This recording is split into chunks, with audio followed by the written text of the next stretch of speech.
Seni neden böyle sevdim ki, öyle istedim ki, yıllarca bekledim.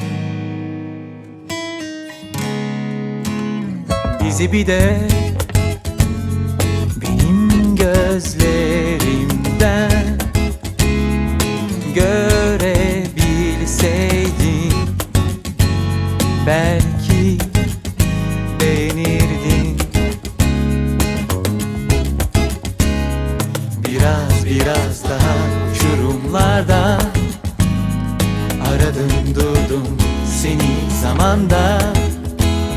Seni beklemekten kayboldum sanki arafta.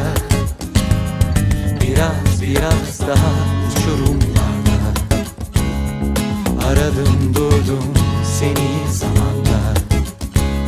Seni özlemekten kayboldum sanki arafta.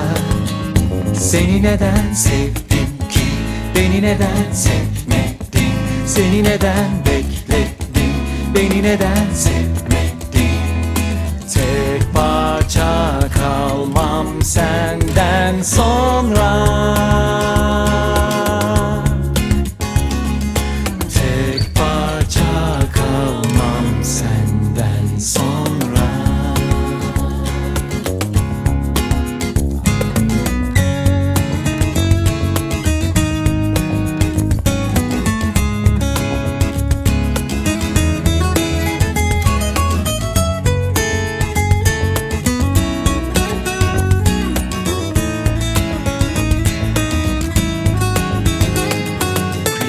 Biraz daha uçurumlarda aradım durdum seni zamanda.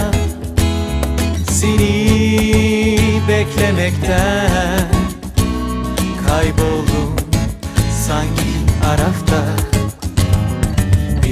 Biraz daha uçurumlarda aradım durdum seni zamanda.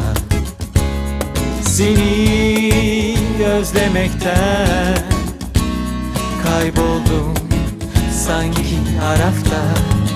Seni neden sevdim ki, beni neden sevmedin?